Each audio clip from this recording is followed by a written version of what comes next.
In this podcast, I'll answer a few questions about why the Dutch came to the New World and what made them stay. I will answer the following questions. Why did the Dutch colonize along the Hudson River? Why did the colonists want beaver fur? How did the colonists get the beaver fur? And how is the beaver today? Question number 1. Why did the Dutch colonize along the Hudson River? Simply put, the reason for the existence of the founding of colonies along the Hudson River was fur. Sounds crazy, huh? The Dutch West India Company was a business centered in Amsterdam in the Netherlands. It was concerned about making money just like any business, and that is what drove it to the New World, the search for new industries that could generate money. Originally, the company was looking for a quicker way to get to Asia, but the New World offered some possible money too. The company was ultimately more concerned with commercial extraction or with taking resources from the area than creating a permanent Dutch settlement.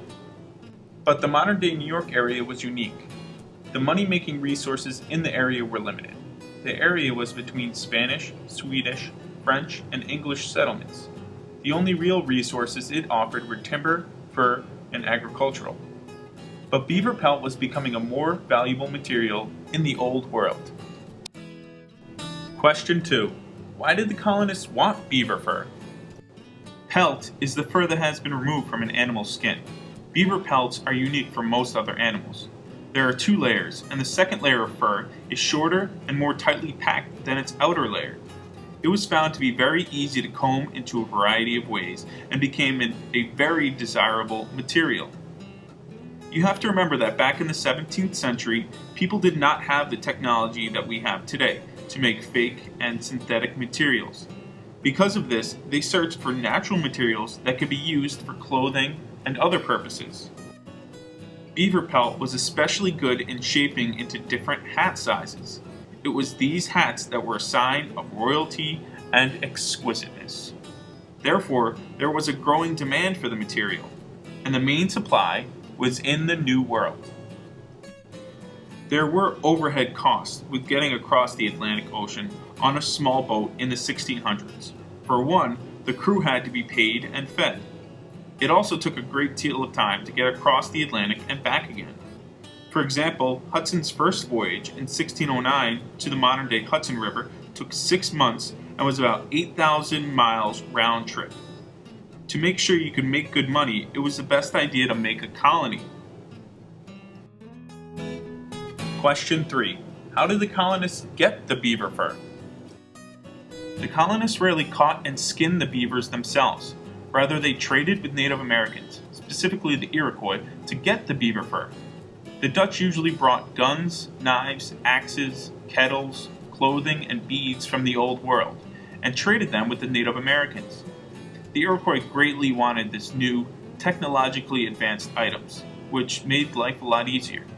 But the Indians began to depend on the Europeans for them, and the natives actively hunted beavers. In fact, they hunted them so much that they destroyed the beaver population in their area.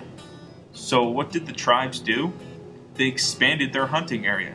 In fact, the natives started wars with other Indians to expand their territory in order to find beaver fur and get more European goods.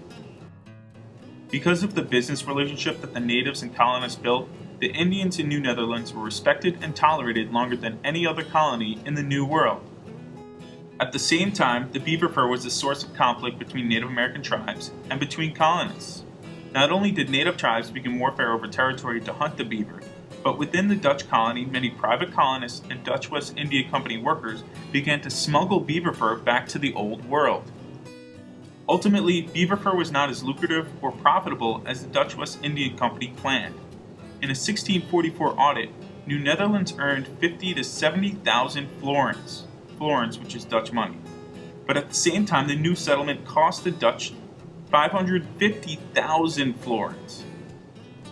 Despite this, it was the patroon system which helped establish a permanent settlement in what is now New York, despite the dwindling business profits in New Netherlands. Question 4. How is the North American beaver today?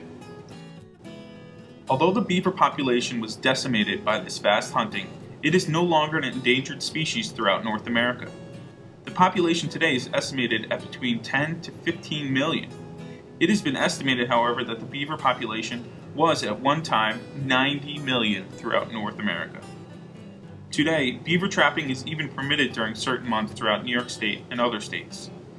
The beaver is actually New York State's official mammal and is also Canada's national animal.